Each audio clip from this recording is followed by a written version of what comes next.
This is a work of fiction.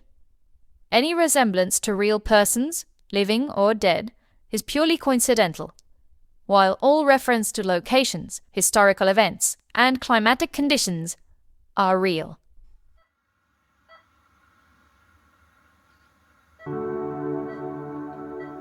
Hello, Tina. Today I brought you a bouquet of flowers.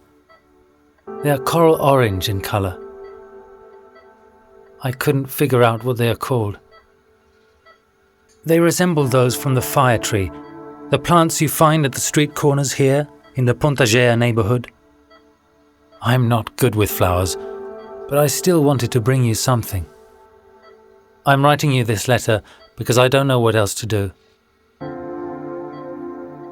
I keep thinking about what we said to each other many months ago. One morning in bed, you asked me what I would be willing to do for you.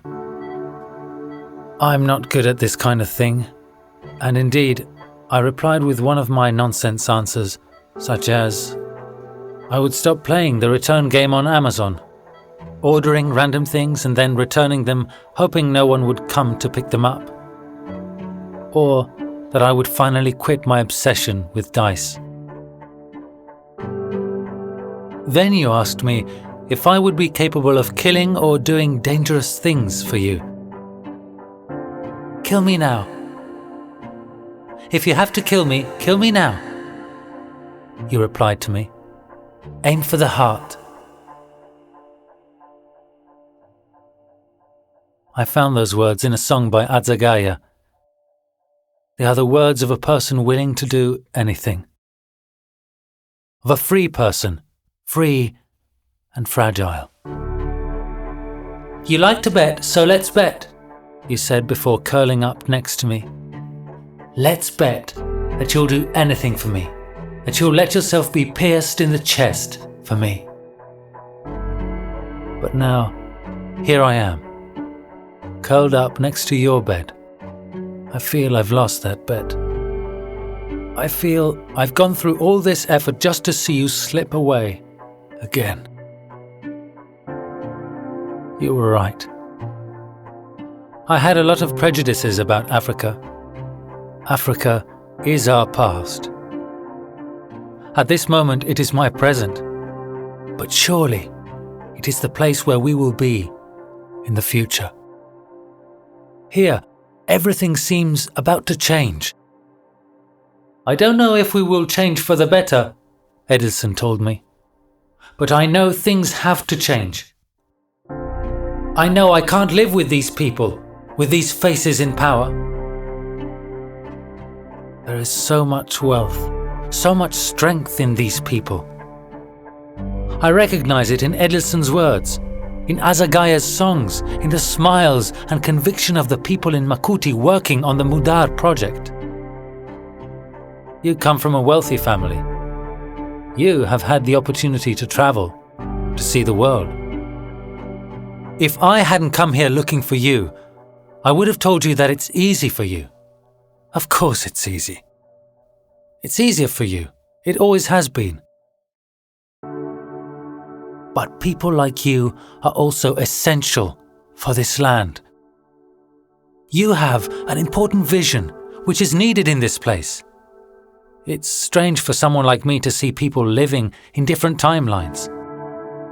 There are 17-year-old girls walking the streets carrying 2 children in a sling behind their back. Children playing in the street with truck tires, living as we did 300 years ago. In the countryside, the situation is even more extreme.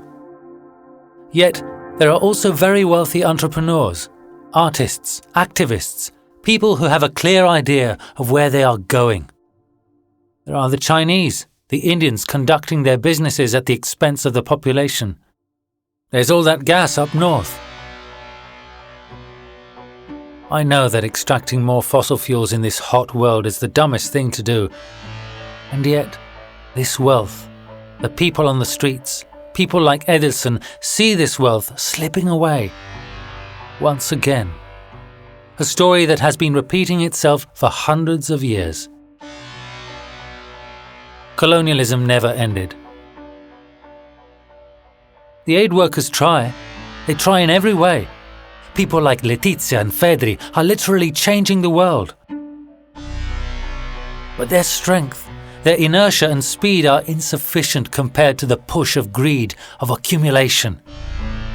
This place, this country has so much wealth that it makes me angry. How can there be so much waste, so much inequality, so much contempt for human dignity?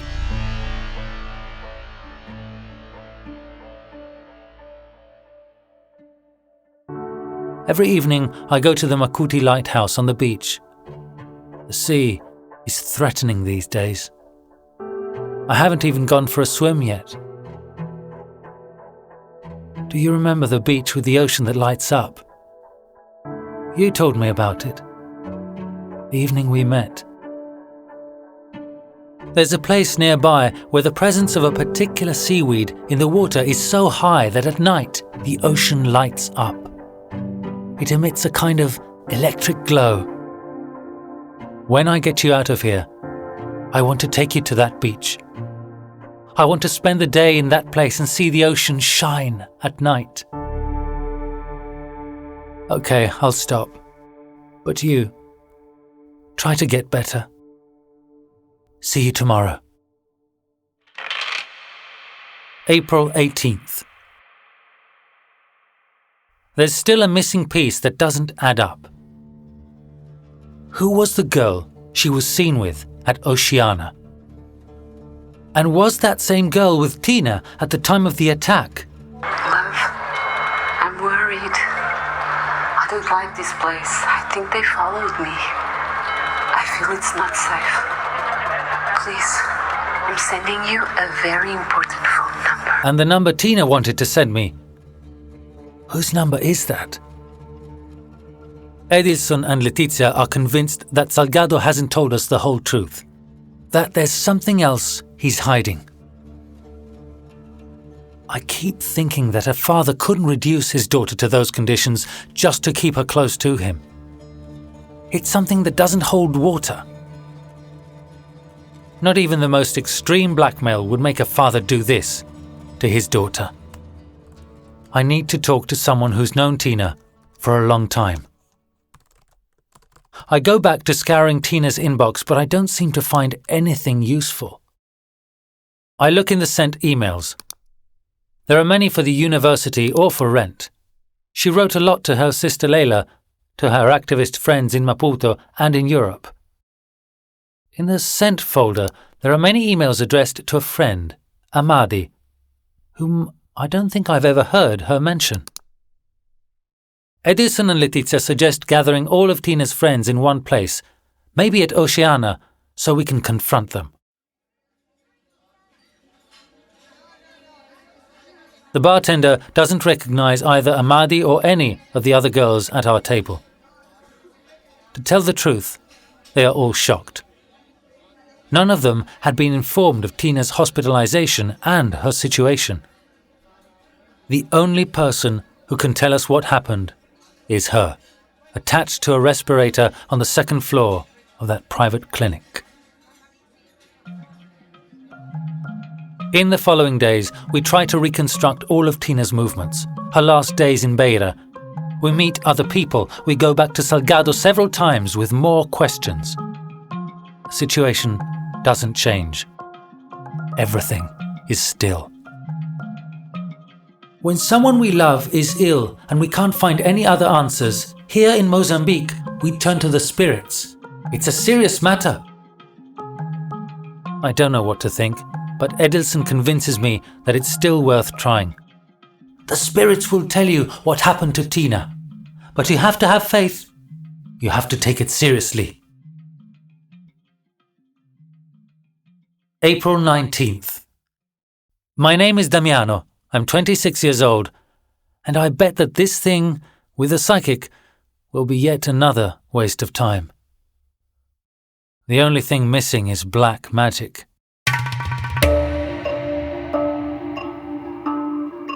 Kill Me Now. Episode 9. Curandeiros. We go to Maquinino Market on 3 different motorcycles. All markets look the same. Dust, slippers, people shouting, crowded stalls, merchants selling colourful fabrics, the capulanas. There are tailors working in the street with old sewing machines. Many vendors, as I've seen in Maputo, use these battery-operated toy megaphones. The megaphones let you record a short message that you can then loop. Many of them use it to promote daily offers. The effect of repetition overwhelms me. They sell absolutely anything: mousetraps, mufflers for scooters, margarine. Then there are stalls with remedies from traditional medicine. It's exactly where we need to go.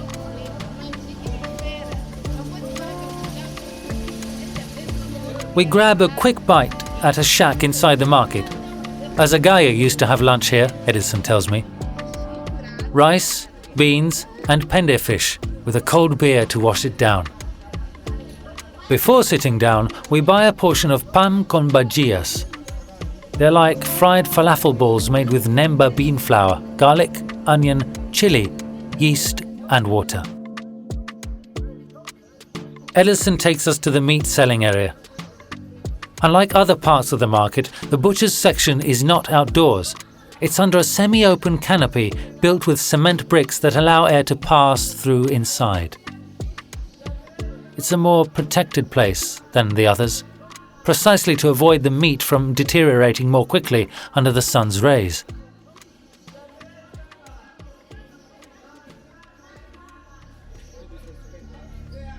The transition from light to darkness, from air to the smell of closed and dead livestock is traumatic. I feel like I'm out of breath, like I could vomit at any moment. Inside, it's pitch black. I can't distinguish faces. There are only blades, blood-stained aprons, meat cuts that sparkle intermittently in the darkness. Even the air is black and thick, tainted by a smell of death and decay. On the stalls, the butchers also sell the heads of dead animals: goats, pigs, cows, sheep. In the outer corner of the butcher's canopy, we meet a young man. He leads us to the healer, Evelina. She works at the market selling natural medicine remedies, but she receives clients at her home in the Macurungo neighborhood. We have to go there by chapa, the overcrowded minivan.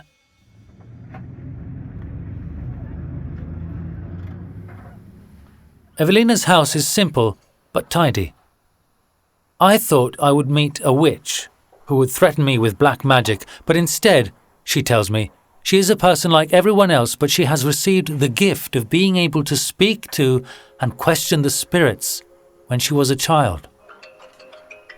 A healer has the duty to exercise her role in the community, says Evelina. We interrogate the spirits, the souls of those who are no longer on this earth, the ancestors who protect us from heaven. Even the healers use dice to question the spirits and make decisions. Everything fits. Edilson tries to encourage me, to remove that skeptical look from my face. The healer is very different from the witch, who is the sorcerer, she explains. The witch doesn't deal with healing but with casting evil spells or, perhaps, removing curses and the evil eye. The witch practices black magic. The healer questions the spirits. Evelina lights a candle, throws 3 black dice again, and then asks us to tell her everything. I try taking everything with the utmost seriousness. Edilson told me that there are many charlatans who steal money from people with invented beliefs and rituals, but that Evelina comes from a village in the Inhambane Bay, where traditional medicine is a very serious matter. It's irrelevant to me. I am willing to do anything. I just want Tina to get better, to wake up, to come back home with me. Evelina asks me to buy a chicken, a bottle of milk, and razors, which she will use to question the spirits, and she sets an appointment for the next day.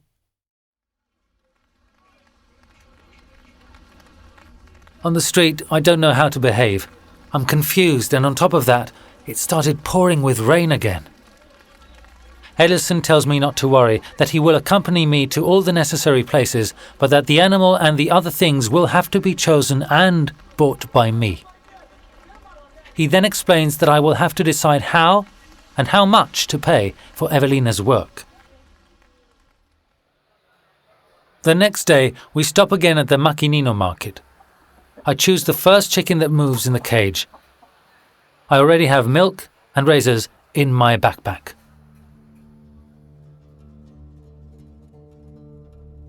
Evelina throws the dice again without saying anything. There's the smell of incense and candles. She seems in a trance, very focused. She turns on a radio she keeps on the nightstand. No music comes out of the device. You can only hear a hiss, with a woman's voice listing a series of numbers in German, one after the other. With 2 different razors and a few quick movements, the healer slits the chicken's throat, letting the blood drip into the milk bowl. Then she sits on her knees. Evelina has her eyes closed and her hands clasped. She stays in this position for a very long time until she opens her eyes in front of me. Your girlfriend is not ill. The spirits say she is healthy. What does that mean? I look for Edilson's gaze, but he seems disoriented too. What does it mean? What is she trying to tell us? Edilson questions Evelina, but I don't understand. He speaks to her in dialect, trying to understand the meaning of her words better. It means the girl is not sick. The dice say deceit, that there's a secret. Your girlfriend is not ill. The spirits say she is healthy. It could mean, Evelina says, that there is someone in the darkness. What does someone in the darkness mean? The dice say there's a secret. The secret is guarded by a bird with big feathers. What secret? What bird? Your girlfriend is not ill, she repeats. Evelina gets up and turns off the radio. It could be, Evelina tells Edilson, that someone is simulating that this young woman is in a bad condition when she isn't. So, let me get this straight. She's saying they're sedating her? There's no need for translation. Evelina just replies, Isso é o que os espíritos dizem. That's what the spirits say.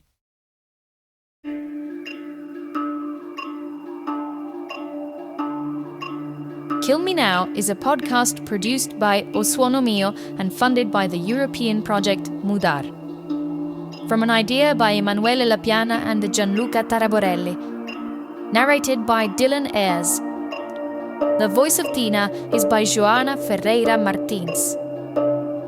Written by Gianluca Taraborelli. The soundscapes are by Emanuele and Tommaso Lapiana. Mixing and post-production are by Alessandro Beso. The illustration is by Federico Tramonte. Proofreading and coordination by Sandra Endrizzi, Paolo Ghisu, and Diletta Carloni. The original soundtrack and direction are by Emanuele Lapiana. Recorded by Joey Tassello at Air Studio.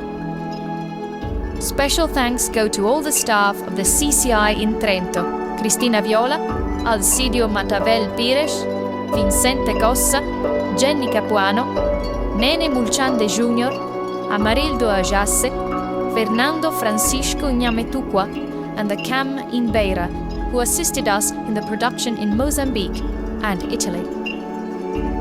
To learn more about the Mudar project, follow at Mudar Beira on Instagram and Facebook, or visit www.mudarbeira.org. Kill Me Now is available in Italian, Portuguese, and English. If you liked it, tell someone.